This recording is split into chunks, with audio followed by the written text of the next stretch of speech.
Well, the way we usually do this is I say a few words about the event now, and then everyone dines, and then we prevail upon our speaker to address us after we've had too much to drink and too much to eat. But I have every confidence that Bob Jervis will be able to do it, and I'll say a few words about Bob, although this is one of those occasions where the words, "he needs no introduction," turn out to be entirely true, so it's a pretty hard thing to do to introduce Bob Jervis. But I just want to say a few words about the event and a few words about the program. This event, this Ruina Nuclear Age dinner series, was an idea that was cooked up between Jack and myself some years ago when Jack was getting ready to retire. The Cold War ended, and the retirement of our original cohort of nuclear experts coincided with that. And I think Jack was somewhat concerned about whether or not the study of nuclear issues would remain alive. And in my ever acquisitive and fiendish manner, I said, "Jack, why don't you endow a dinner for us?" And he agreed to do that. And that's how this was born. Jack was our founder and our first director. He was an electrical engineer who taught here and taught at many other institutions. He had a great career in the defense sector and in government. He had long-standing interest in nuclear weapons and their control. At one time, he was president of IDA. He's been was a long-standing member of the board of the MITRE Corporation and is still an honorary member. He oversaw those kinds of laboratory relationships here at MIT. And he was the head of DARPA at one time. So he was a person who really, really understood military technology, believed in its importance for national security, but had grave concerns about nuclear weapons and their implications and the way things could go wrong, and was a big believer in nuclear arms control. Now, all of us, and I think this includes me, were seized with the question of what to do about nuclear studies here in the security studies program at the time that Jack and George were retiring. And some of you may know the story, which I will not recount, about certain efforts we made to keep that capability alive, which proved abortive. But we remained concerned, and we took steps. And under Harvey's leadership, we brought Jim Walsh back to the program and Owen Cote back to the program, which gave us a lot of capability in the study of arms control issues and policy, nuclear weapons technology and command and control. So we began to try and fill the gap and prepare ourselves for the next generation of problems. And Harvey's leadership was important in the first phase there. And then on my watch, we managed to get lucky to you. Steve Van Evera, I think, led the search that brought us Vipin Narang. And our former department head, Rick Locke, led the effort to get Vipin Narang to come back. He ran the rubber band effort and ran it with great skill. And he seldom came to these dinners, and he's moved on to other things. But we should note that Rick did some good things for this program when he was head, and that was one of them. And then a magical thing happened with the Frank Stanton Foundation that came into the nuclear business and began funding fellows. And in one strange meeting, they asked some of us, what else could we do? And I said, endow a chair. And much to my astonishment, because this never happens, it's like in some 1930s comedy or something. You're getting your cell phone rings, you get a call. Hey Barry, this is Liz. What about that chair thing, right? And I'm doing one of those but.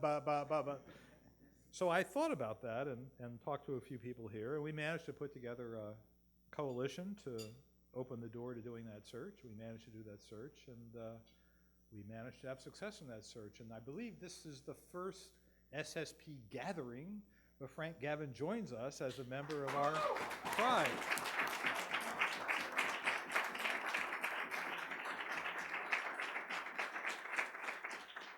So,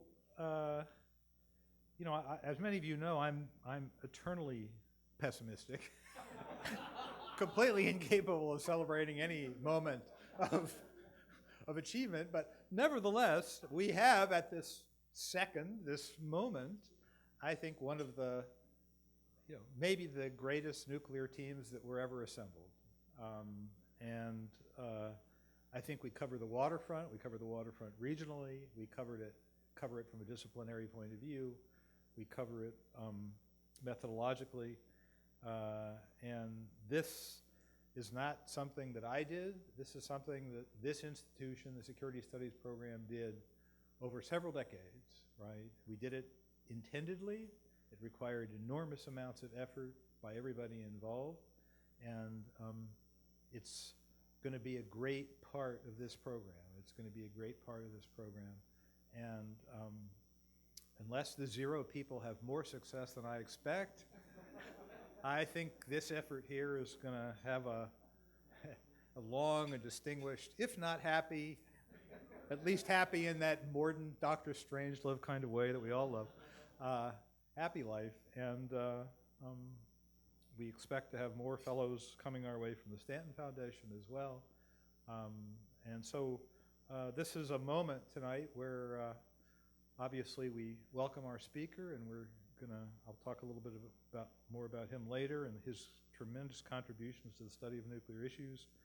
But it's a moment where we get to, at least for a second, say we're holding up our end in ensuring that there's the potential for another generation of scholarship on nuclear issues, another generation of young people to become the professors and action officers in this field, and to give these weapons, which some of us, for abstract reasons, kind of like, and others of us, for very concrete reasons, kind of loathe, but give these weapons the intellectual attention that they really, really deserve. And that's our business, that's our pledge, and that's what I think we can do. So welcome to dinner tonight.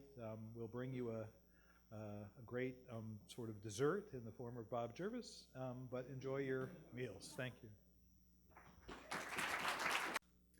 Bob Jervis was one of a handful of people when I was coming up who were there ahead of us to keep security studies alive in political science. And he looked after many of us when he didn't have to. He helped produce a book series that gave us all a venue to publish. So this kind of institutional management, field management, is something that I personally am not very good at. My power extends as far as our little slice of heaven, but Bob's has gone way beyond that, and he's helped sustain a whole field. He's the Adlai Stevenson Professor of International Politics at Columbia. His most recent book is Why Intelligence Fails, Lessons from the Iranian Revolution and the Iraq War, Cornell Press book. He has a book, System Effects and Complexity in Political Life, from Princeton, was the co-winner of the APSA Psychology Section Best Book Award.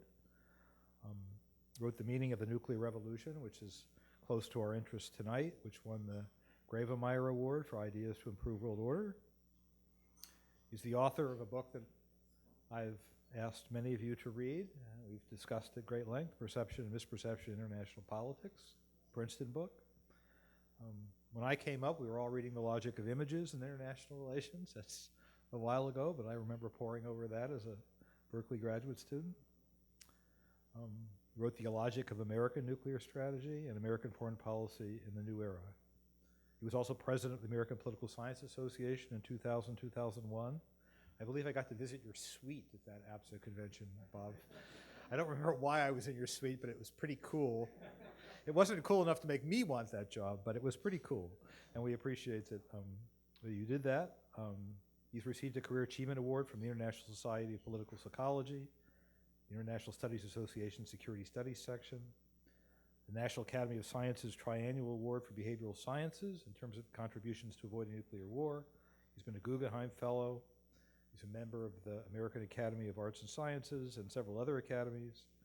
He chairs the Historical Review Panel for the CIA, to which we have a distant connection that we don't often discuss. And he's a National Intelligence Council Associate. There's a sentence at the end about his current research, but his current research has been his constant research, the nature of beliefs, international relations theory, in the Cold War, the links between signaling and perception. This is a man who's taught us all a great deal and is still at it, and it's a great pleasure to introduce him tonight as tonight's Ruina speaker.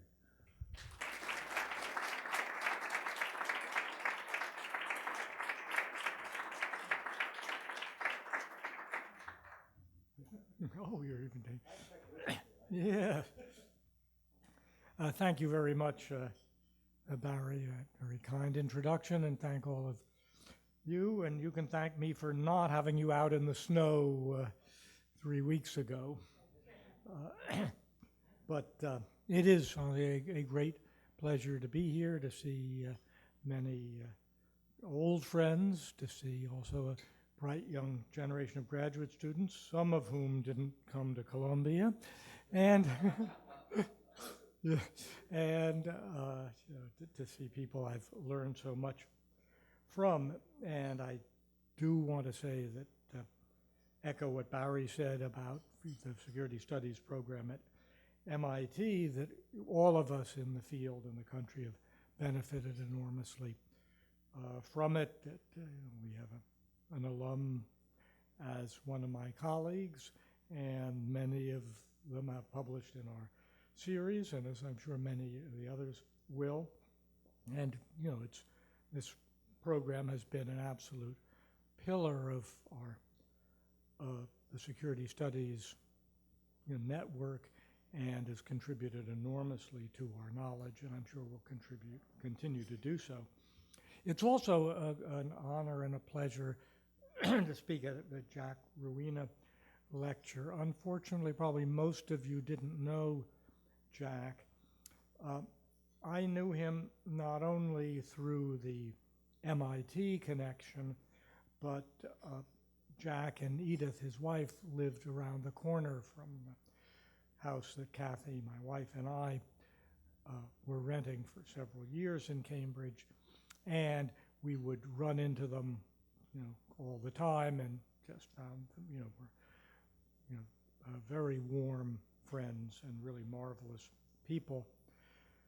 Jack also, as Barry said, was very important in public policy, and I just read a book about the computer software in the ABM system, quite interesting. But anyway, points out that as people really started thinking about ABMs, really very early, that is, in the early 60s, and the appeal was obvious, and Jack was one of the first to see the argument that really especially the city protection, would be destabilizing.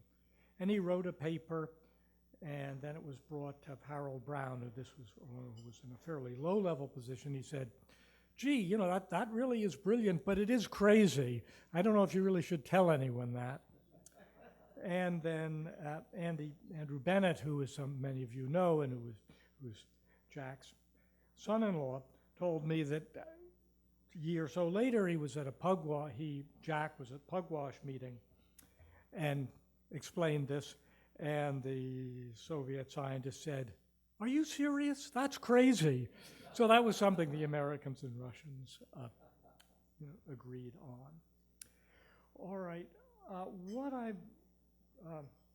talk for 35, 40, drink plenty of coffee. And this is what I've got are sort of a set of ruminations. They do pivot on, if you will, some of the paradoxes that I think nuclear weapons bring up, but it is not a tight argument. Under two general headings, the basic tensions that nuclear weapons bring up, and the role of ideas in nuclear weapons. So those two headings actually overlap a fair amount. And within each one, there's several points, but it doesn't pretend to be a tight theory. It doesn't pretend to be new either. Everything I think I'm going to say, we really do know, or people can disagree, but are somewhat familiar. But I want to do this because sort of recapture the strangeness of nuclear weapons. We've come to accept a number of things about nuclear weapons, and so you take it for granted. And maybe we shouldn't. I think there are some fundamentally very, very odd things about the nuclear world, and I want to regain some of that strangeness.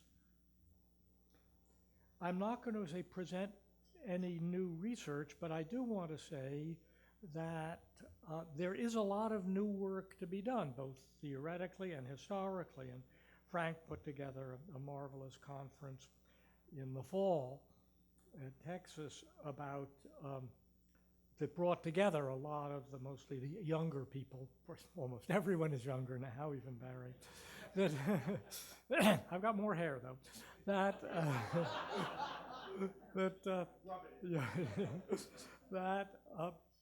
There's a marvelous historical research to be done. More and more of archives are being opened. Not all, God knows, but there really is an awful lot that we don't know, and that I think can be brought in and theorized about. But much as I've enjoyed and benefited and try to follow that work, here I say I'm just trying to recapture some of the strangeness. The first point is that these, we all know, are incredibly powerful weapons. And the most destructive things known to man that are created by humans. And yet their impact on world politics is something that we at best don't agree on, and some could say is really hard to discern. It's at least possible that if we could take a person from Mars and give her the history of the Cold War, just the events, and take out, though, remove the nuclear component. I grant that's hard to imagine, but still, we had Berlin crises. You could tell a story of Berlin crises without mentioning nuclear weapons. You could even make up a slightly different story about Soviets doing something unpleasant in Cuba that annoyed us without nuclear weapons. Anyway, could you tell that story, and would an astute observer who read that book say, wait a minute, something is really crazy. There has to be a major element here you've left out. I'm not entirely sure. Put another way, that how different would the world be if Ukraine had listened to John Mearsheimer? Now, luckily, no one who is sane listens to John Mearsheimer. And I mean that as a great compliment, because John's work is marvelous. He takes things to their logical conclusion. But fortunately, we don't live in a logical world. So, but, would things have been different? And if so, how? It's not. The only thing that's clear is that it isn't clear. That, we can make up, I don't mean that pejoratively, stories about how Russia wouldn't have intervened or would have intervened more strongly, or how there would have been a war, lots of different things. But, I don't think any of those stories are compelling. And in fact, my guess is it would have been pretty much the same thing, only we would have been a hell of a lot jumpier.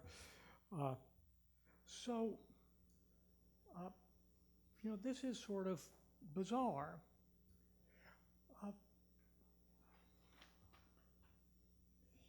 Also, and related, something I may come back to, but I won't say much because Taylor and Vipin in the room, they know much more about this than I do, is that nuclear weapons, the impact may be very context dependent. That is, are all pairs the same? We, those of us who just do nuclear theory and some of Soviet American nuclear history, tend to impose those frameworks on other nuclear pairs, but it isn't clear that's appropriate. We know from Vipin's work that other countries have followed quite different strategies, and it all raises a question of how much there is a binding and coherent logic to nuclear weapons. obviously here, one of the central questions in this is whether nuclear weapons lead or at least predispose toward peace, at least if you have MAD. And of course, I join those who argue that they did. I mean, following from the Brody school of thought back in 1946, that of course Ken Waltz again took to an unreasonable extreme, but that basic position that, you know, when war is unthinkably destructive, it becomes not unthinkable, but no one is going to do it. But as you know, this is a position that I think won majority support in the academic community. I mean, by the time I wrote my 2 books, I think it was already, you know, I built on that consensus. I didn't build it. But note, you know, the enormous debates on the one end by John Mueller, again, who's always marvelous, and you got to be a little careful with believing it, argued that nuclear weapons made no difference. You know, that conventional wars were destructive enough, and I argued against him in a pair of the articles in IS. I refereed it. That article, by the way, was rejected by at least 2, if not 3 other journals, because I refereed it for them and said they should publish it. And then I got it from IS, and I said, no, you really have to publish it, and you have to let me write a rebuttal.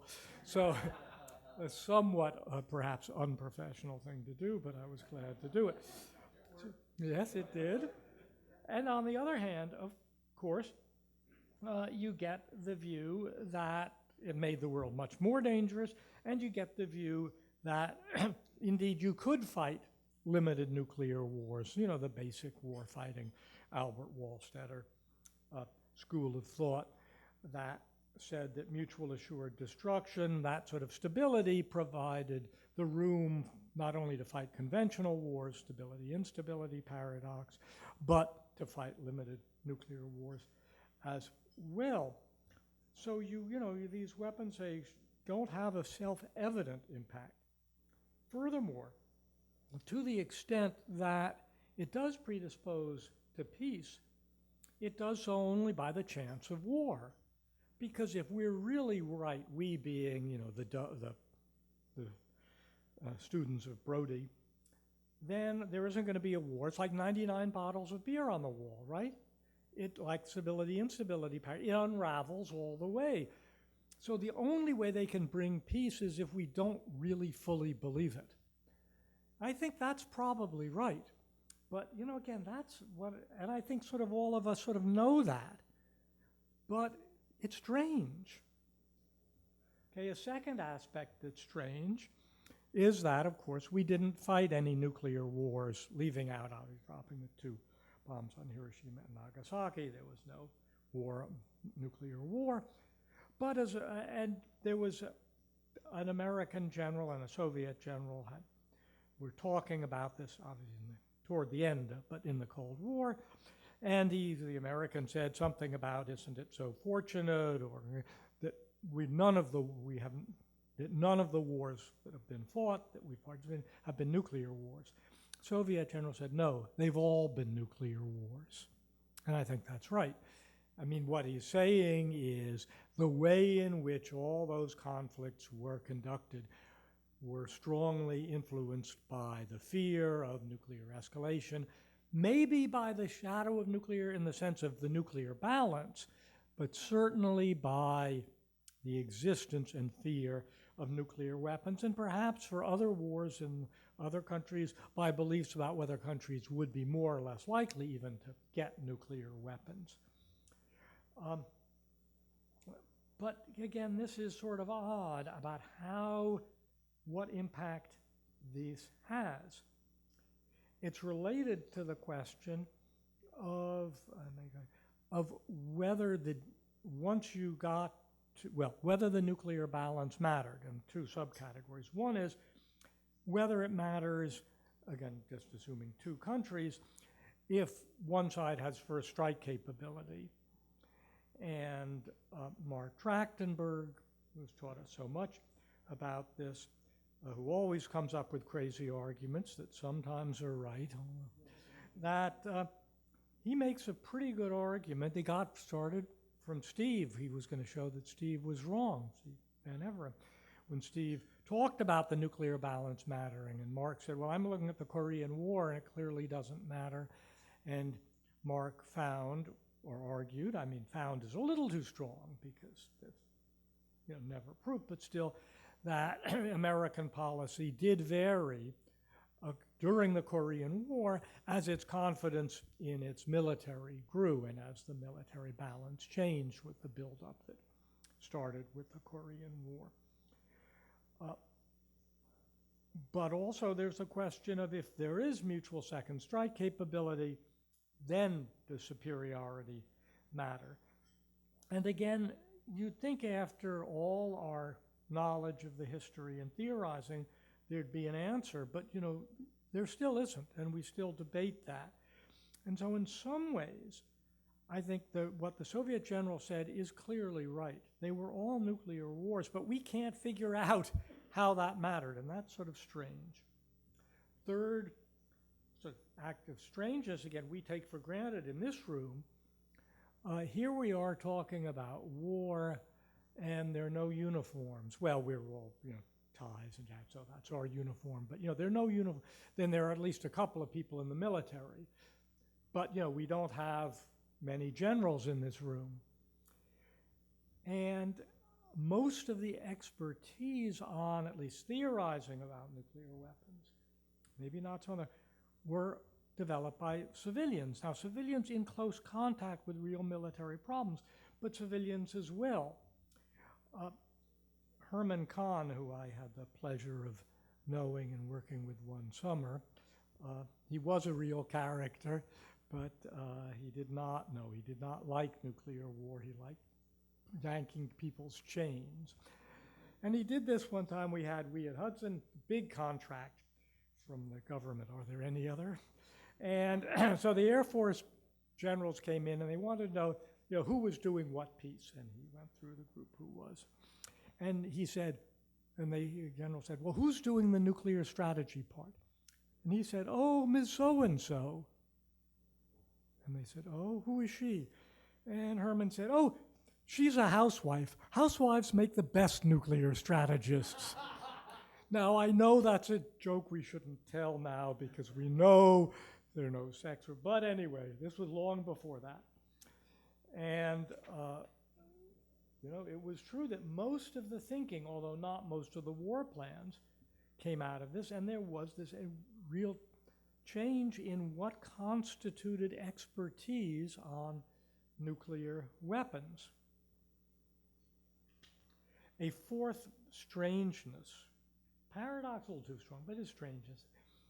If nuclear weapons are so damn powerful, why don't more countries have them? That we know that the predictions for the pace of proliferation from almost everyone have been wrong. That is, proliferation's proceeded much more slowly than anyone had predicted. And it really isn't clear why that's so. I mean, there are some reasons. One, that fear of preemption. The American counter and proliferation policies probably made a real difference.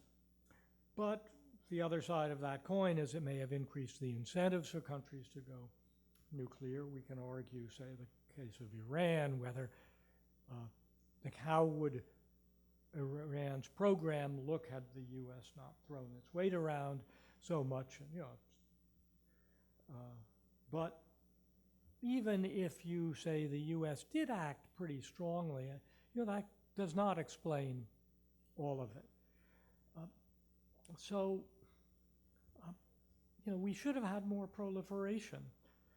And you can say that, Ken Waltz sort of can say that easily because he thinks they stabilize, but you can also say it if you reject that view and think also that these things are good for coercion as well as defense. And I don't think we've really confronted it. We've got good studies of why countries go nuclear, why they don't when they go back.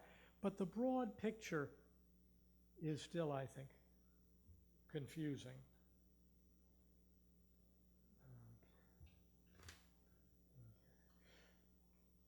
Related to this is what I and others call the description-prescription problem.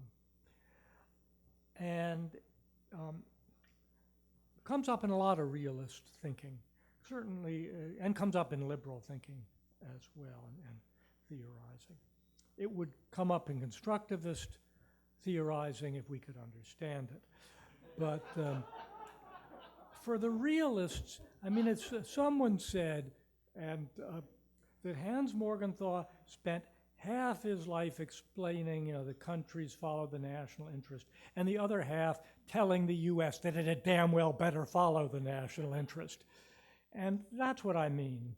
And there are a couple of things. I've written a little about this. Ida Oren has a good piece about this in John Mearsheimer's writing, Perspectives on Politics, about 3-4 years ago. The basic problem comes up, I'll just do it personally, from my writings, building on whatever, starting with Bernard Brodie and a lot of others, on the nuclear revolution. Okay, and the basic argument that, it's a what me worry, that we don't have to worry, and that they are stabilizing. And it also comes up, and I'll link this and then come back, with Mac Bundy's famous article on arms control called To Cap the Volcano. Two odd things. The first is, how do you cap a volcano, for God's sake? I don't know, I guess Mac, who was a friend of mine, I really liked him. I guess technology was not his thing.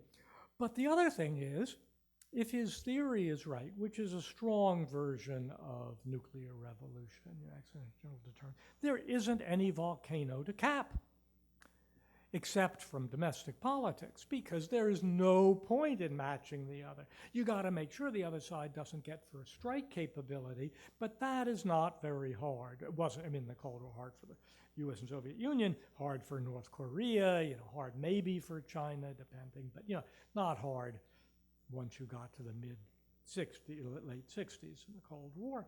So, there's a real contradiction here. This is true in my arguments on the nuclear revolution. I say these superiority doesn't matter. And in fact, this grew out, just to tell one anecdote, my 2 books were preceded by an article called Why Nuclear Superiority Doesn't Matter. And originally that was called Why Minuteman Superiority Doesn't Matter, but thinking about it more, realized it was really the broader question, and just also for all of you who are interested in policy, many of you worked in government, almost all of you probably will at least do consulting or go in and say, well, I owe that, and the Grawemeyer Award, which carries real money, put my kids through college, I owe that to the fact that I was, in the fall of '78, I was cleared as a consultant to CIA, and I was then working on Soviet stuff, and I went around a whole network of people who were Bill Kaufman students. Bill, a marvelous professor at MIT, really great guy, marvelous scholar. Anyway, so passed around to Bill's students, and then I also went to see the 1 or 2 who I knew were my students, and I went to see Dennis Ross, who was in PA&E in the Pentagon. And the MX was the big policy issue. And I said, I'm confused. Why do we need it? And so he pulls out a paper from his desk drawer, and about 10 pages. I read it, and I said, Dennis, this is truly dreadful. So I have all the clearances. I'll show them to you. Please give me the real paper. He grumbled and dug down deep in his desk drawer, and he brought out a much longer paper, which I read. And I said, okay, that's better. It's not good. It's better. Now give me the real paper. And I really thought there was one. And he said, Bob, you have just read the most sophisticated, not technically in terms of how, but politically for one, you've read the most sophisticated paper the government has produced. it's so sophisticated, it's not going to leave PA&E, because no one above our pay, above that level, would bother reading it or thinking about those things. I found that deeply disturbing. That's why I got into that part of the business. Anyway, okay, that's all digression, but let me go back. The main point is that if there is a nuclear revolution, why isn't it televised? Why don't people know it? That the point of my book, other than to do what we academics do, and mainly was that, but there's a contradiction because I was trying to convince people of it. And if they did, but more importantly than that, if they didn't believe there was a nuclear revolution, then there wasn't, right?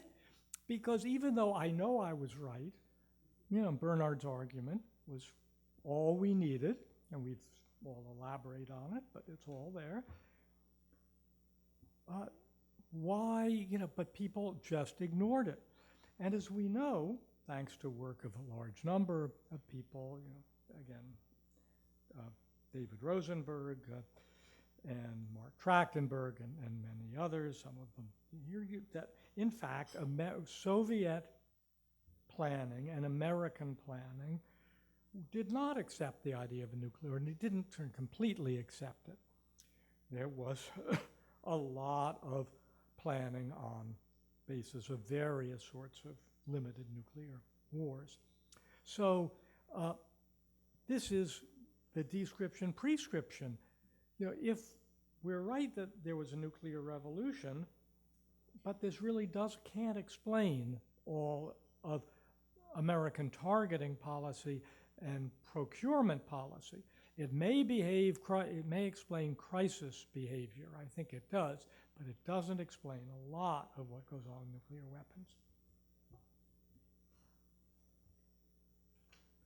A related problem I'm just going to mention, miscalculation.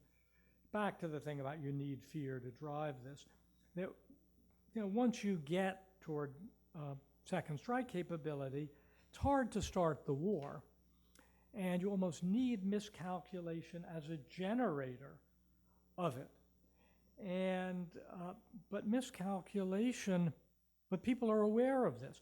And as you know, in the Eisenhower, but especially the Kennedy years, but Johnson as well, and even some in Nixon, but Kennedy is clearest, talks about the danger of miscalculation. And Khrushchev gets very upset at Vienna. I'll just read the thing because it's marvelous. Miscalculation, miscalculation, miscalculation. All I ever hear from your people and your news correspondents and your friends is that damned word, miscalculation. You ought to take that word and bury it in cold storage and never use it again. I'm sick of it. And I tried to read it in the way that I gather Khrushchev did say it. If people know there'd be miscalculation, is there as much danger of miscalculation? Part of that gets Schelling's threat that leaves something to chance. I think it's very important, but I'm not going to go into it. Finally, and for this section, then I have the section on which is related, but the importance of ideas. The early prophecies about nuclear weapons were wrong, and many of the later say that. I think in the late 40s, there really is a strong sense that we can't, and of course the Soviets don't yet have nuclear weapons, but we know they're trying.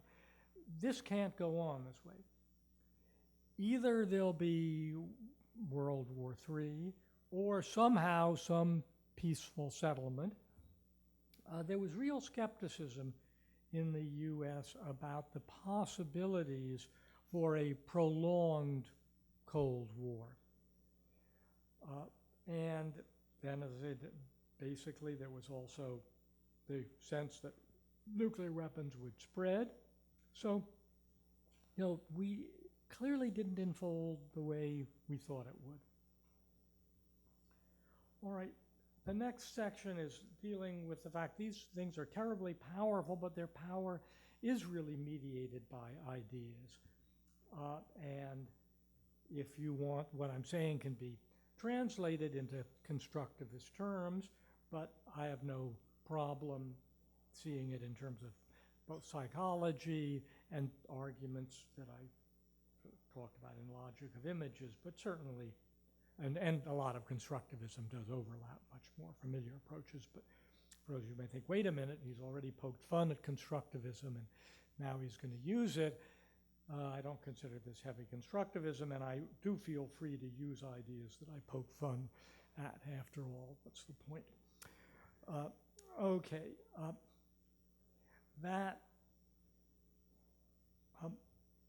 Our ideas about nuclear weapons have changed a lot during the Cold War. And the paradox is that we have this thing that's does enormous damage, and yet the way it works, its political effects, and those are the effects we care about, are through the minds of people, and there's no sort of obvious thing. You can't say, oh, this weapon is enormous, and therefore, and then fill that in with how it will affect politics or what strategy you should follow.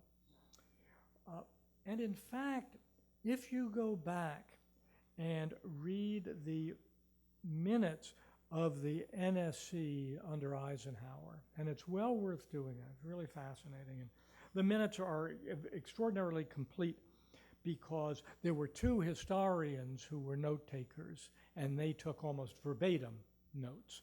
They even refer to affect. I mean, they say at one point when Eisenhower, they say for Eisenhower, the president replied with some warmth.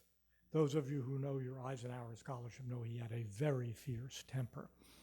So anyway, these things are really fascinating, and they're debating a lot of things about the nuclear balance, but they're talking a different language.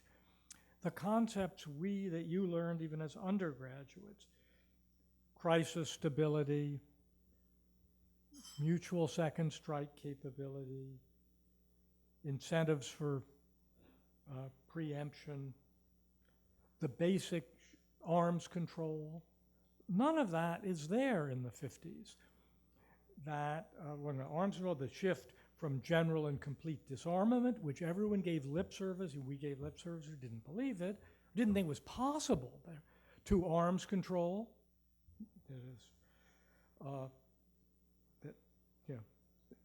that shift in 59-60, the basic ideas of mutual assured destruction, all that isn't the framework. They're very worried about the Soviet buildup.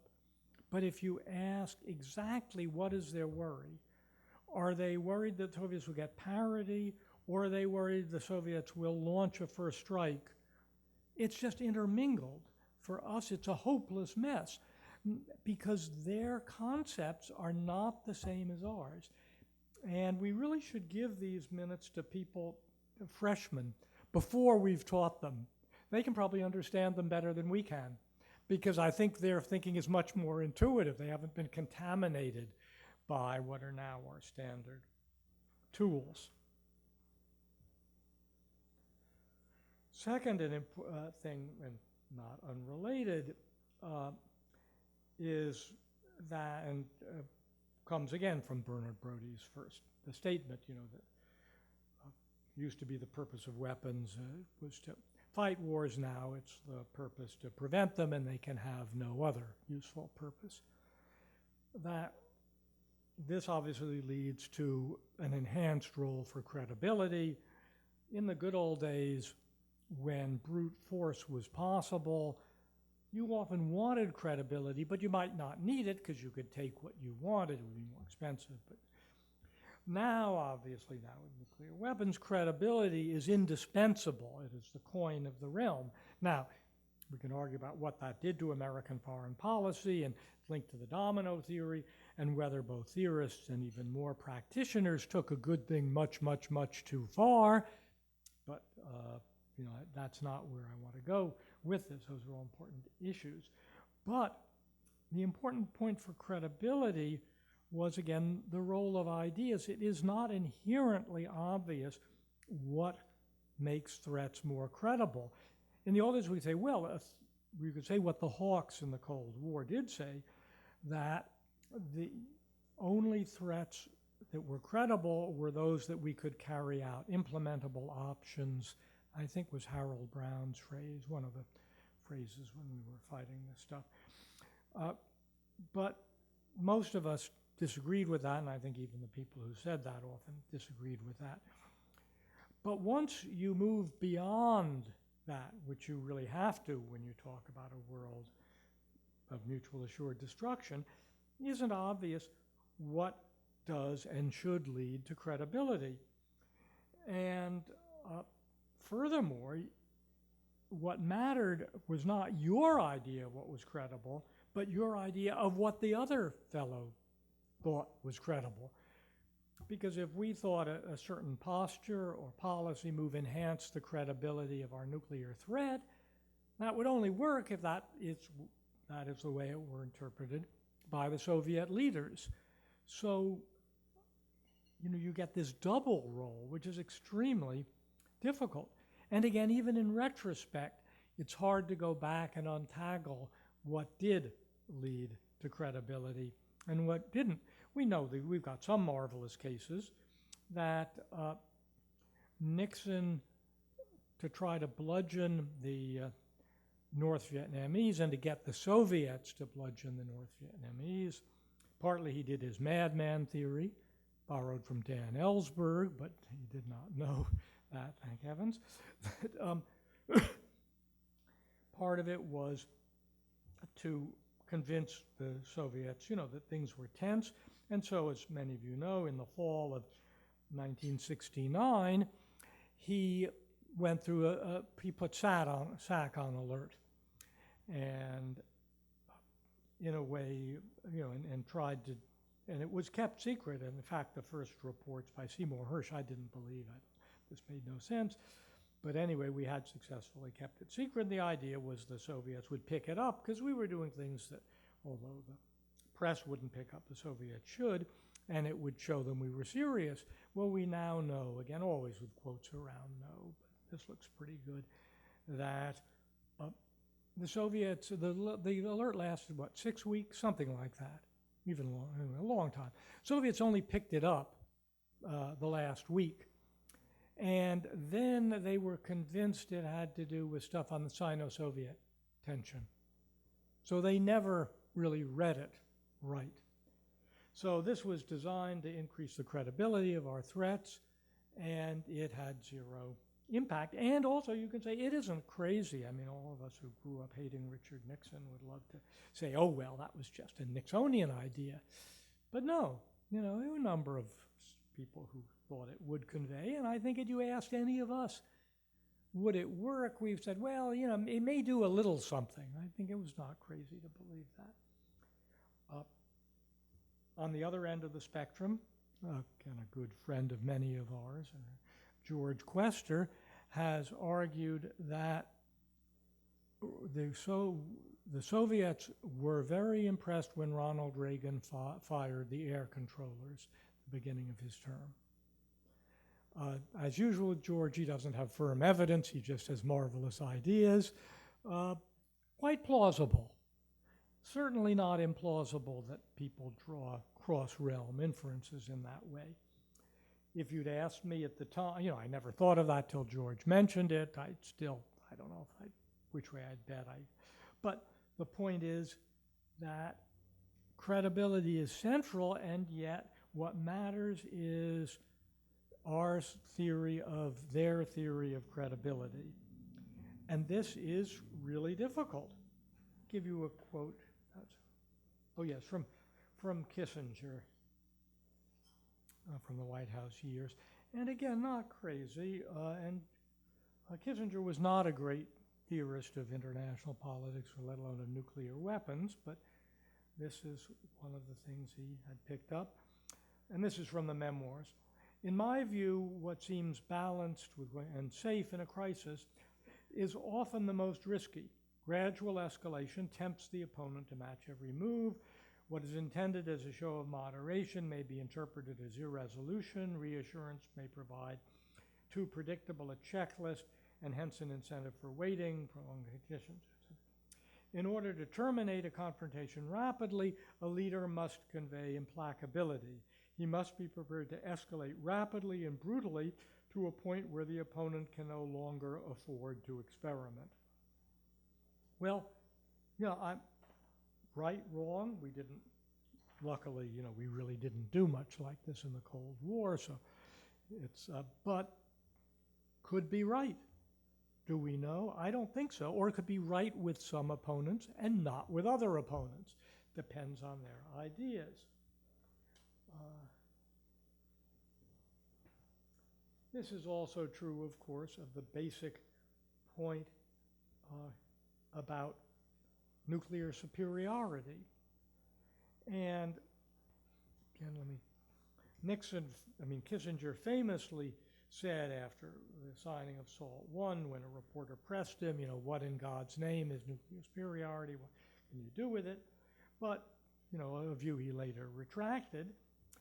But he also said, and this was in an internal debate preceding, so this is in the spring of '69, when people essentially were talking about MIRVs and ABM and levels of damage, that Kissinger, the Doves were making the standard argument.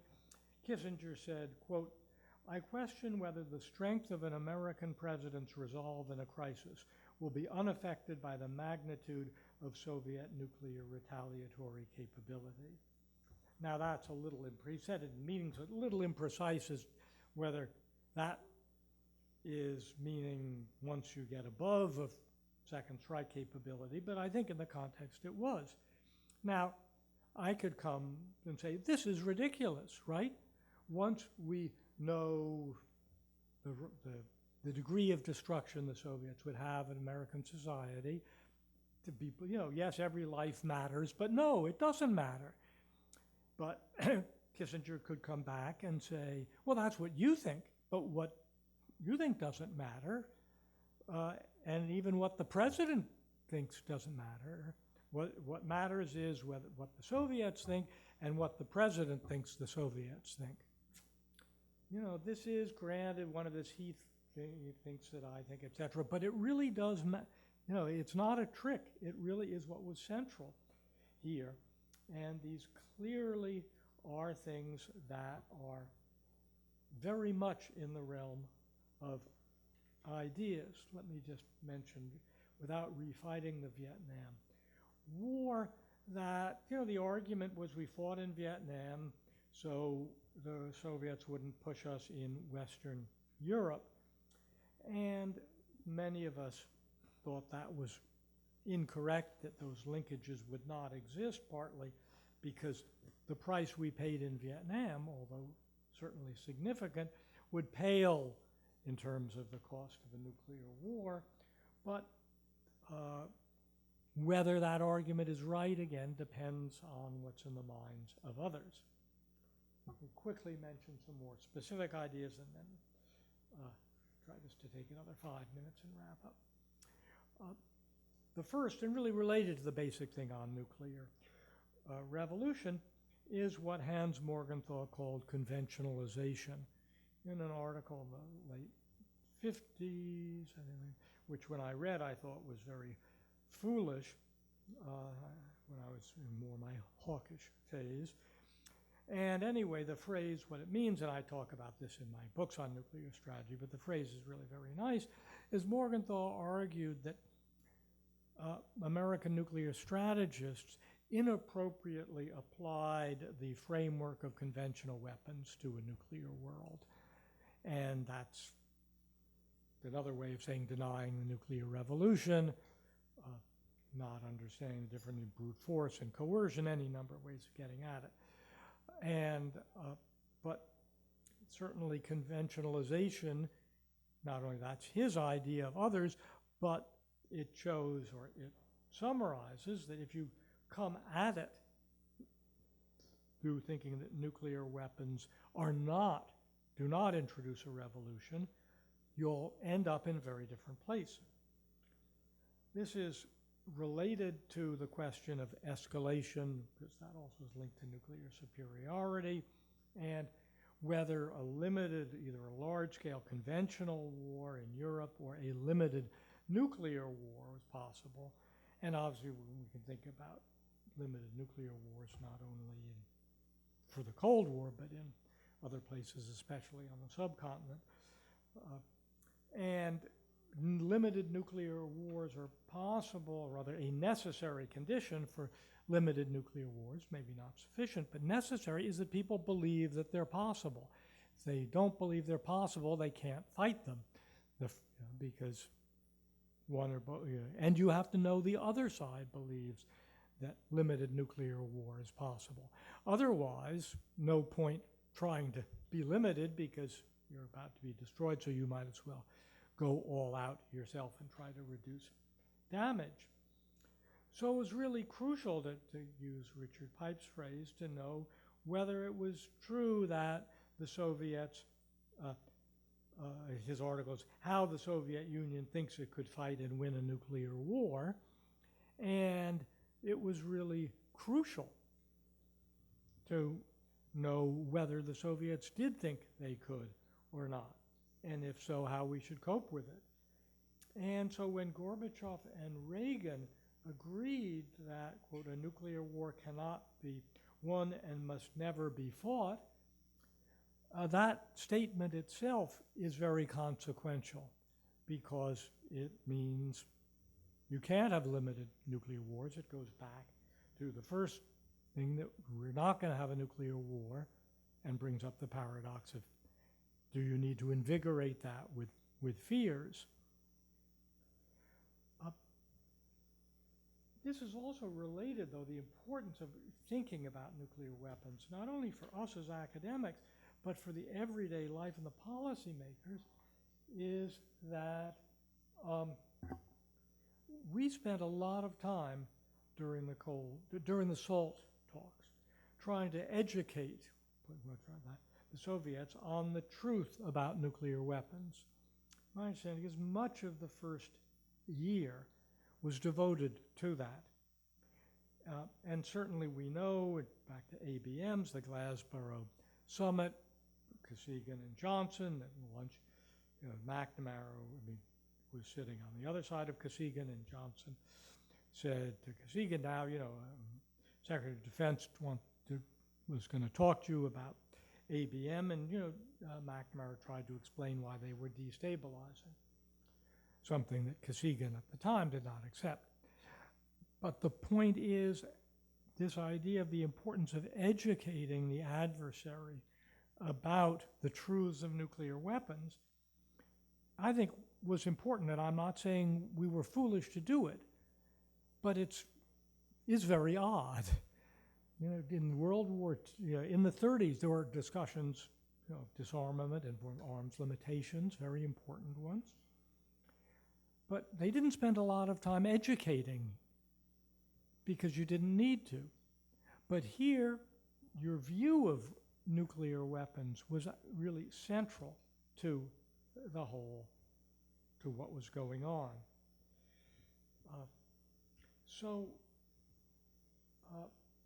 There are other things that one can talk about in this vein, but I'm going to stop and just go back to my first point that, once we've studied these,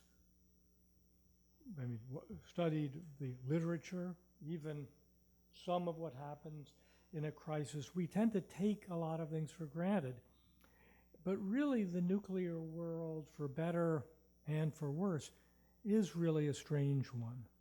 Thank you.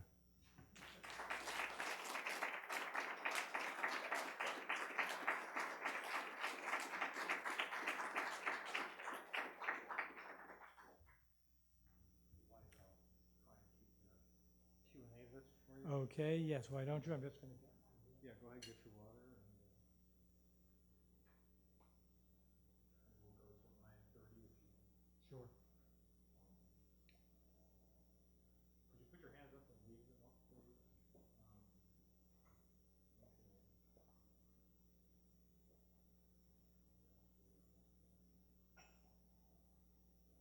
Steve, why don't you start when I'm ready? I have three questions. It's more than you're allowed, so begin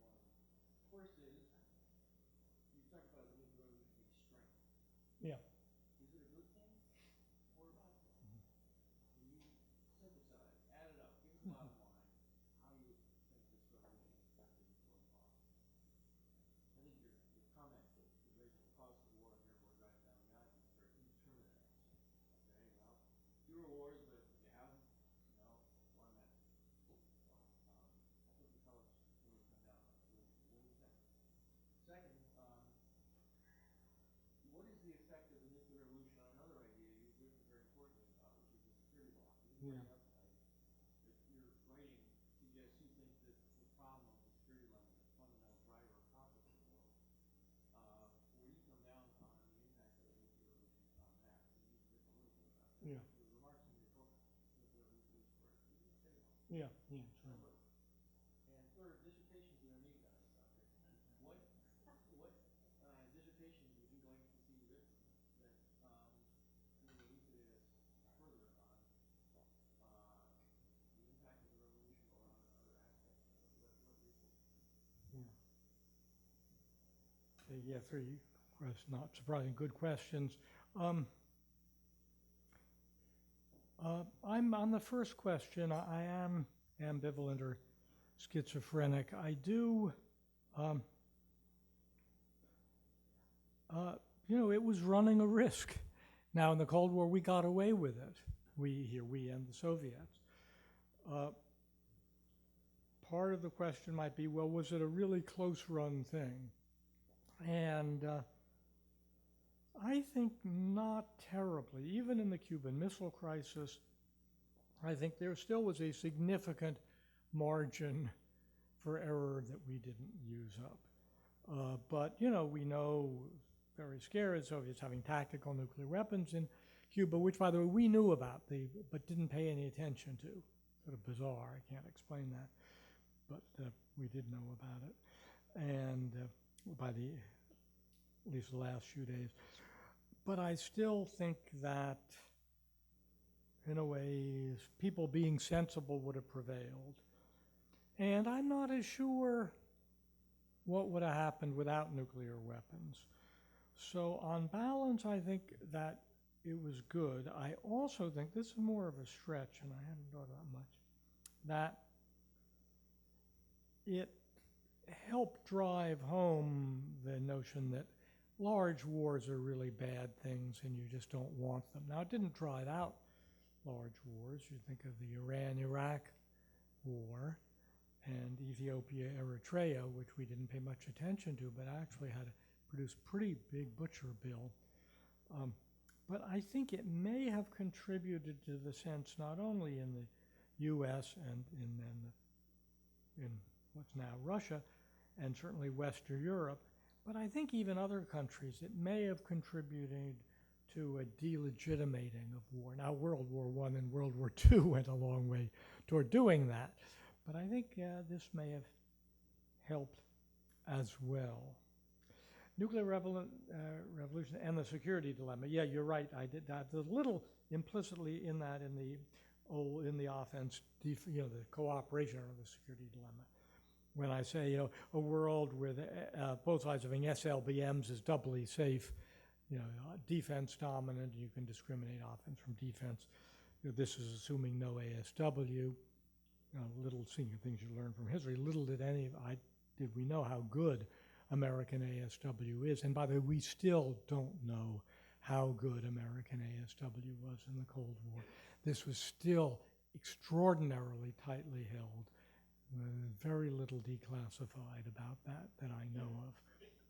Certainly if you run into old people from the Navy and somehow mention, our ASW really wasn't very good, or the menace of the Russian subs, you may get a wink out of them. So, but we don't know. But yes, in principle, mutual second strike capability, if people accept that, does almost completely do away with the security dilemma. And that's part of why I wanted people to accept the idea that nuclear superiority didn't matter and that we didn't need to build up arms. But, here again, Bundy was inconsistent. I was chickened out. I didn't really discuss this. Bundy's inconsistent because he believes in existential deterrence and that there are going to be arms races. I think if Mack were here, he probably would say domestic and bureaucratic politics would be the main reason, but I'm not positive. Bernard Brodie was consistent. He said there are 3 reasons for arms control in principle: making war less likely, saving money, making it less destructive if it occurs, and saving money. We don't need to make it less likely. It's not going to happen. It's going to be incredibly destructive. You can't limit it. So the purpose of arms control, the only purpose, is to save money. So he was consistent. Dissertations, that's hard. Say a student of Fritz Stern, a famous German historian of Germany, Columbia, that someone came in to ask for his advice on picking a topic. This was years ago. He said, "Young man," they were only men then. This was years ago. He said, "Young man, I would rather pick your wife than your dissertation topic." To which my added line is, "Yes, and you're apt to spend more time with your dissertation topic." But the obvious thing is you can only pick a topic that, like your spouse, that you really love, because otherwise you're not going to have the enthusiasm to get through. I do think there are lots of, there's an enormous amount of history we don't know, and a lot of documents being opened on the American side, West Europeans. David Holloway tells me that although the Russians don't declassify much they did, there still is a quite large amount. Taylor would know more about this than I, but I see articles citing a lot of Chinese stuff of raw material that I'm amazed at. So it isn't only because Frank is here that I think, that those are asking how our theories, how do they look compared to the evidence we have? And doing that evidence, I prefer qualitatively than quantitatively. There'll be a posting on the International Security Studies Forum, which I hope you all subscribe. It's free and connected with HDiplo. There'll be an exchange about this in a month or so. But I think it's a terrible situation we're in that, as Barry knows, it's hard to get people paying attention to security studies and political science. But there's a reason why Mark and Frank became political scientists. They were pulled, but they were also pushed.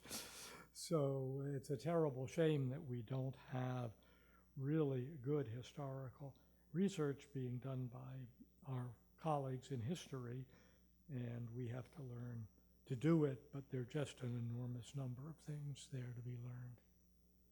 Mark Bell, and don't emulate a seat I've ever asked you from. And I'll try to be briefer. This was fascinating. I wanted to ask, sort of continuing on from what you were just saying, you laid out all these contradictions and puzzles. To what extent do you think these puzzles and contradictions represent a failure of social science in some sense?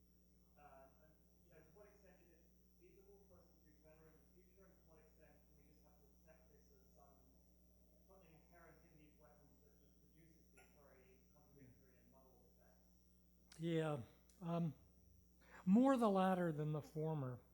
For one thing, when you see people wrestling with the problems in the 50s, because I think it's fair to say by the very early 60s, we had the conceptual framework. Certainly the MAD and even the war fighting. By the way, just one thing on that is that there's a marvelous book by William Borden called "There Will Be No Time," written again, same time Brodie's fall of 46. And although he talks about a revolution, when you really read it, it actually spells out the conventionalization warfighting thing. He went on, by the way, to play a very malign role from my values in the Cold War, was a staff assistant to the Joint Committee on Atomic Energy, and was one of the moving forces behind lifting Robert Oppenheimer's clearances. So very interesting, plays a role in these. But anyway, when you read in the 50s, people trying to work through these, you know, you realize that, you know, both it's very hard and there are different ways that one can go. And I think it's inherent in the very destructiveness of these weapons that mean the tensions and paradoxes, I think, you know, are there. It isn't because we're not smart enough to deal with them. And it'll be interesting to see, of course, that when we know more about how other countries deal with them in Vipin's book, which will be out soon. I'll get a free copy because I blurbed it. You know, talks about the things other countries are following, and I think it's fair to say that some of the thinking in India and Pakistan, as we understand it, is certainly very strange. And one question would be, is it strange to us because their situation is different, or is it strange not because they're, you know, haven't thought about it hard enough and, you know, they know all our doctrines, but is it just that they are thinking about it differently because they're thinking about it differently?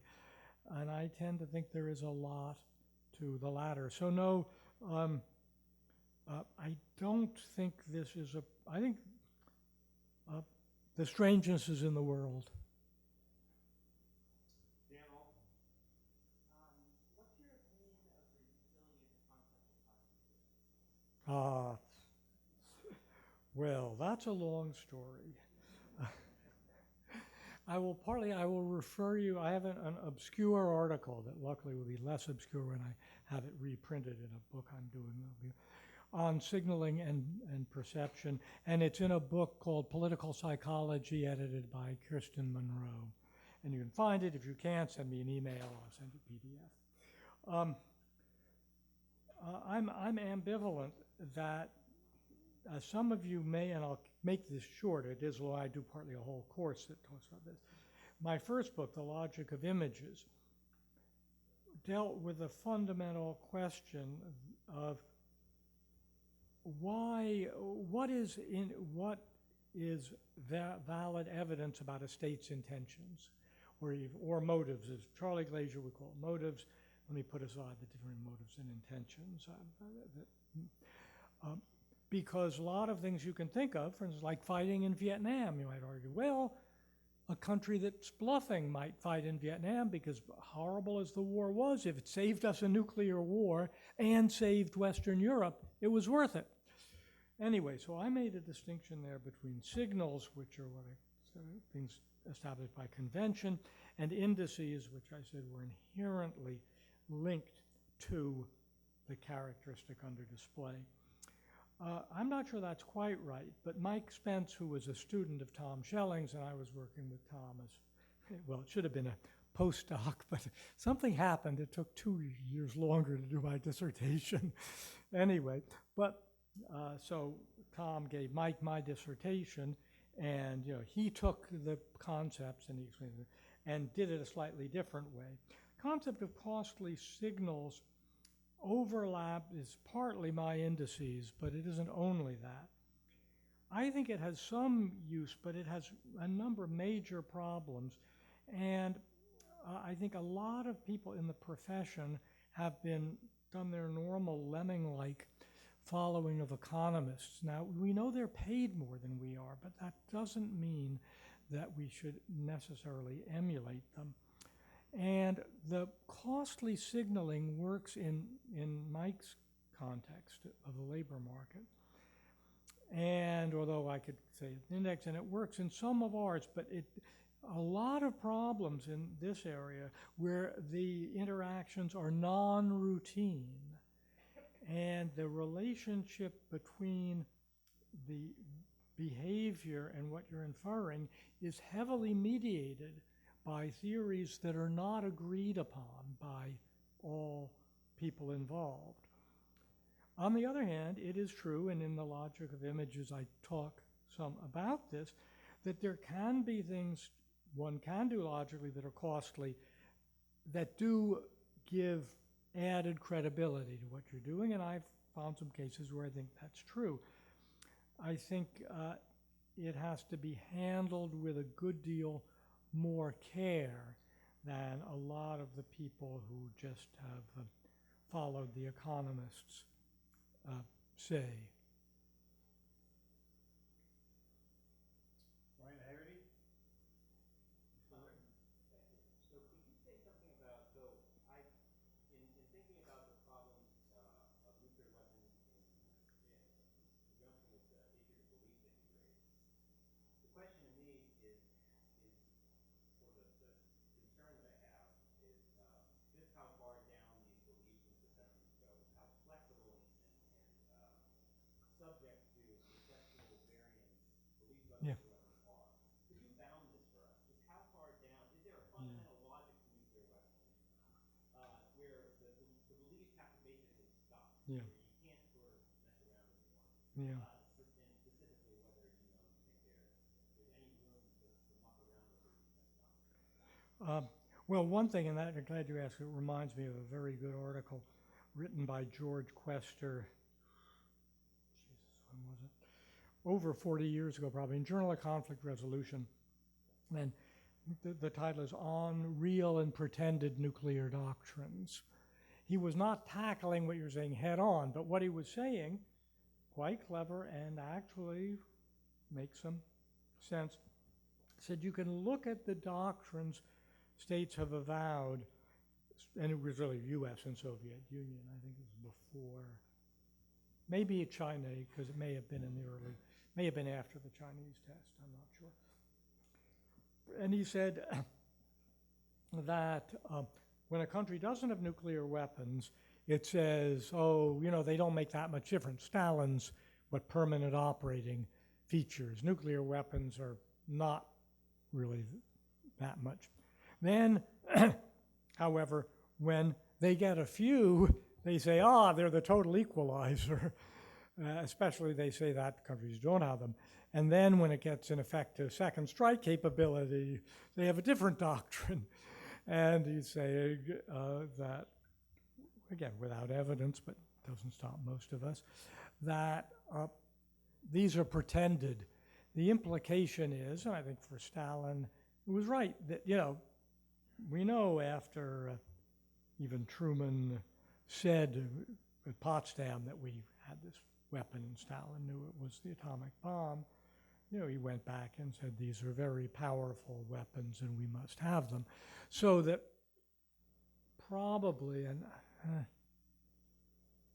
can't dredge up what David Holloway would be the expert, but clearly a lot of what Stalin was saying was impression management, and we could go back and look at that. I think there is the bedrock that if there is a war, it is going to be incredibly destructive.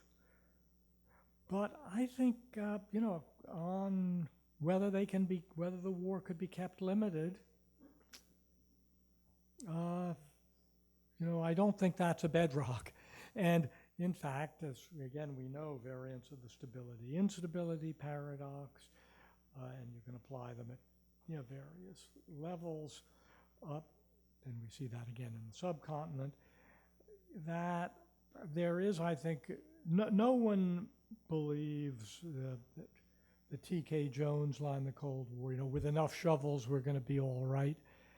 I think that at that level, you know, it really penetrates, and I assume even, I don't know if we know, when Mao said to Khrushchev that, oh, well, what, you know, only a couple of 100,000 Chinese, my sense of it, he was yanking Khrushchev's chain, that I think, so there is that bedrock, but on that bedrock, to keep the analogy, you can build a lot of different buildings.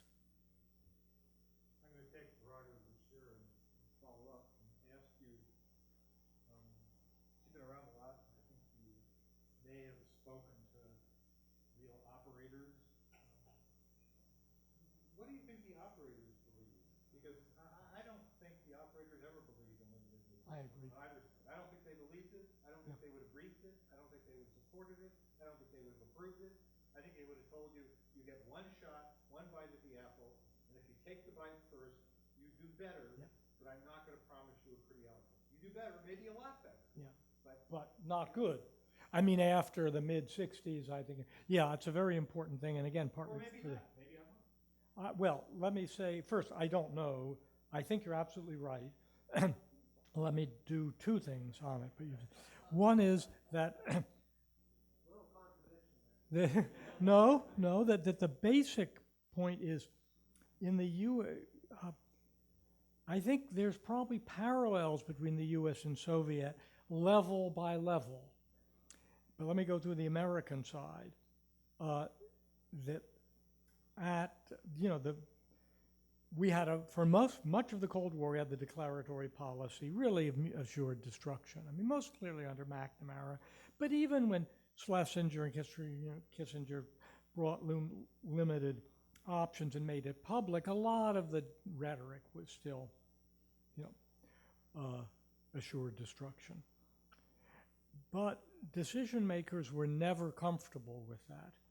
And I can understand that. I mean, I think had any of us who were nuclear revolution people actually had power, we could not have resisted the temptation, or no, that is the repulsion of having no choice, all or nothing. I think had any of us been, at the high levels, we would have wanted nuclear options, even though we knew they were foolish. And we see history starting from Kennedy and McNamara. Every administration comes in, looks at the war plans, and says, oh my God, they're horrible. They really have no options. Every administration, again at the top level of the President's Security Advisor, thinks when they left, they have fixed the problem, or largely, and they think they have done what no one else, that they've got limited options. I've discussed this with Brzezinski a little, and his sense, first one was, we gave a whole bunch, we really got it, so there were limited options. But when you take it down to the next level, certainly out, I don't know, maybe not the Pentagon, but out to Omaha and the SAC bases, what you said is absolutely right. And I don't have good evidence, but I have one anecdote, which is went to a SAC base in the mid-'80s, earlier mid-'80s, and a former student of mine, I was the commander. And we were still there, this was an unclassified, but because he was a former student, a little franker conversation. Oh, there are two parts to it. Before I do that one and do the other one, we got this group a tour of a looking glass. There's a flying command post, and it was on the ground, but it was tour, and the whole group went, about 8 of us. And there was one guy that was really old. He must have been 70 or something, doddering, and he wasn't very politically sophisticated. Nice guy, so I tolerated him. And we asked all sorts of questions, and then he said quietly, "Does anyone in the crew speak Russian?" Which was, of course, the killer question. The answer was no. They were going to be fighting the goddamn war. If the war unfolded, that Washington was disappeared. We know SAC, Omaha, is just, 10 feet under nothing, the war room, that's all destroyed. These things, he was going to be fighting the war. And no way to... 707, yeah. the United States. Yes, and no one could, even if the communication links worked, no one spoke Russian. Anyway, so I asked Barry Horton, what about your post-strike reconnaissance capability? And that's what he did. Yeah, no, I think they were all and the people, I never have pressed Brzezinski on it. He's the only one at that level who I knew somewhat as a friend. But I am convinced from what I've seen, subject to revision by your dissertations, that the people at the White House and probably the Secretary of Defense believed that they could do this. They might not believe you could carry out these incredibly Baroque, 10 strike counterforce. But I think they thought they would have options and be able to do this when I think, in fact, the switch still had just on and off. Well, I think it's fair to say they had options, but the military was briefed against it because if you use the limited option, Yeah, you're you giving, spoil. all you're doing is signaling the adversary his opportunity to use a big one. And the usual arithmetic, which I really never had any patience with, but if you do the arithmetic, Yeah. you always do better. Right? And if that's the Yeah, yes, I think that's probably, better. It's not yeah. that you do well, you benefit. I mean, if you believe you can win a nuclear war on points, then better to lose. Also, I think what the military would have said was, we can do that limited strike, but given the command and everything, that we were sure they can't wipe out all our forces, but we cannot guarantee anything after that. We may be through everything almost totally disarmed. We just don't know, and you sure as hell won't be able to control. What would have happened in the crunch, what they would have done, do we have a Dr. Strangelove sort of thing? I don't know, but certainly the military was not prepared to, I believe the military was not prepared to fight the sort of war the White House thought. And what, on the Soviet side, all I'd say those are interested, there's the 2-volume study is on the web at the National Security Archive. After the Cold War, before things got unpleasant, we did pretty extensive, a big contract to do the debriefing. And they did the summary volume and the 1 volume of the interviews with the generals. And for a long time, you couldn't get the damn things, but they're on the National Security Archive website and very interesting. But these 2-volume studies, and they're not that long, are available at the National Security Archive website. They're studies of the Soviets. Yeah, of our debriefing of the Soviets. And they were done by a BDM company, something, and I think they're pretty good. They're not complete, and they didn't get to finish the study. You're not sure if everyone's telling you the truth, but I think you must know more. My understanding is, they're pretty good. And there was an article in NIS 4 or 5 years ago, sort of on how they're sort of solving that I think drew on it. And so we know a bit, but we don't know as much on the Soviet, nearly as much as we'd like. There'll be more if David Holloway ever finishes his volume. Jim Wolf. Really enjoyed the talk. I want to press you on a line of inquiry that Brian started. It seems that there's a tension, not a contradiction, but a tension here. On the one hand, you say the inherent qualities of nuclear weapons, or you seem to say that they had some impact, that we had a margin for error in Cuba that we rarely never reached, that more or less stabilized it. On the other hand, you also mentioned Biffen and say these things could be context dependent. We imposed the U.S.-Soviet thing, and the beliefs matter. Yeah. And so that's not a contradiction, but what's your prediction for the future? Will nuclear weapons, because of their inherent characteristics, result, given the state that we have now in no neutral states, will we have more or less the same level of sort of restraint, plus or minus, and that matters, plus or minus, or because beliefs matter, is there more room for things to get much more dangerous or to go in the opposite direction? I mean, how much play will beliefs make in the future of the propensity for nuclear war? Yeah, well, there are 2 aspects, and hard to say. One is beliefs, and the other the circumstances. I mean, we in the Soviets, were, as we know, separated by thousands of miles. Of course, there was the inner German border, but it made a difference, I think, that we couldn't, only Sarah Palin could see the Soviet Union from American soil. Also made a difference, the length of time, things getting phased in, and may have made a difference that we didn't have a history of, we never fought, as we know, Russia's the only country well, I guess there are a couple of other countries we haven't fought, but not many. And and although you can say there were cultural differences, there was not cultural contempt or rivalry. So I think all those things helped.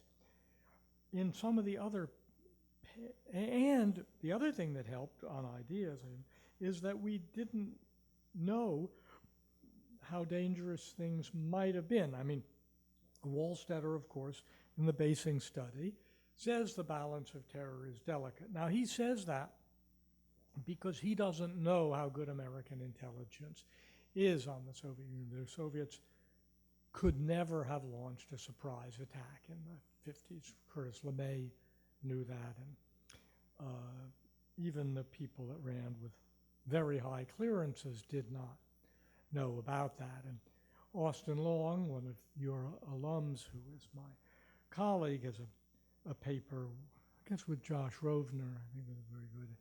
Yeah, who? Oh, that's right.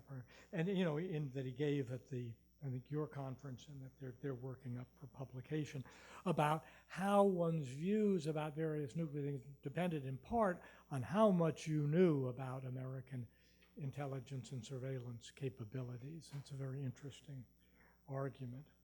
Anyway, that's a bit of a digression, but that the situation, say, on the subcontinent is different. I mean, they are much closer together. The warning times are shorter. The weapons can fire much more quickly. And also the situation differ both in the Indian case and Pakistan and North Korea, and we were discussing a conference last week, in that the U.S. has enormous conventional superiority over North Korea, and of course India has conventional superiority over Pakistan. And so that, even without getting into sort of odd beliefs, that makes different situations. So one question would be, well, how much do those different situations compel the beliefs they've adopted? And I'm not sure. But we can tell a story that the subcontinent really is much more dangerous just because of those circumstances. And also, I do think, though, there is play for beliefs as long as you don't have really secure second strike capabilities, thinking what you can get away with. Certainly, what we gather is the Pakistani plan that if there's an Indian conventional attack, that the Pakistanis would use nuclear weapons against Indian troops on Pakistani soil, and that would obviously be enormously dangerous. Where it would go, we don't know. But so there's certainly play from the different circumstances, and I do think even within the idea that an all-out war is destructive, there's still quite a bit of play for ideas. There's odds on it. So we're getting towards the end, and I have a few people on my list, so I think I'm going to ask everyone to say what's on their mind and then give Bob a chance to respond. So at this moment, I have Aaron Bernstein, Andrew Reagan, Reed Colbert. I couldn't tell if you were giving me body language, Frank, or not. Happy to stay on the list. Okay, so you were giving me body language. So let's do all four of those. We'll start with Aaron, and then we'll go to Andrew, and Reed, and Frank will get the last word. Okay, briefly, if possible, it seems from your remarks that you think that nuclear war by design is automatically not by accident. That's what's on my mind. So the alert status of U.S. and Russian forces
Yeah, the illogic.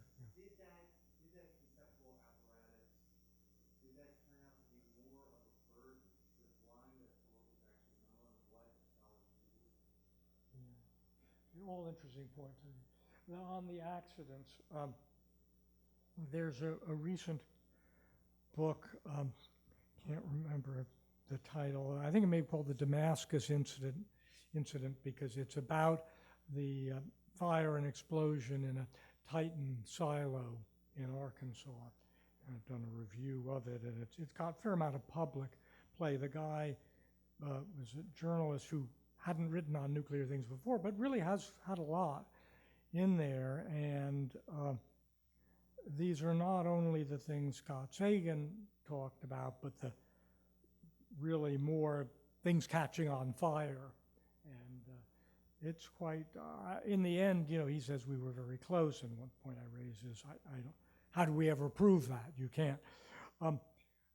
But I don't know enough. I know that some of the discussion of should we de-alert, and I think we've done quite a bit of that already. Whether we and the Soviet, or we and the Russians need to do more, I'm just not sure. You'd have to know more about that. My sense is we're pretty much off hair triggers, and I'd like to think that they're pretty safe, although as we know, the other side of the coin is people have gotten relaxed and we've known what's that produced. You know, it produced the incidents of flying nuclear weapons around when the pilots didn't know they had nuclear weapons. And as everyone said, including the Secretary of Defense, you know, there's a real problem of getting the people taking nuclear weapons so seriously when we don't take a nuclear war seriously. And that's very hard to do. That's a very hard management problem. And we may not be doing well enough, and I guess you could extend it to if they did things like that, is there a real danger of that one could go off by a pure accident? I tend to doubt it, but I'm not sure. And we worry, of course, accidents on countries that don't have their weapons as secure as ours, with as many locks on them. Yeah, the context of the scholarship, not sure entirely responsive, but let me say what I actually meant to say in my presentation, that to some extent, well, this will clash a little with what I'll say when I come to Frank's question, there may be been a self-fulfilling prophecy. That is, the writings of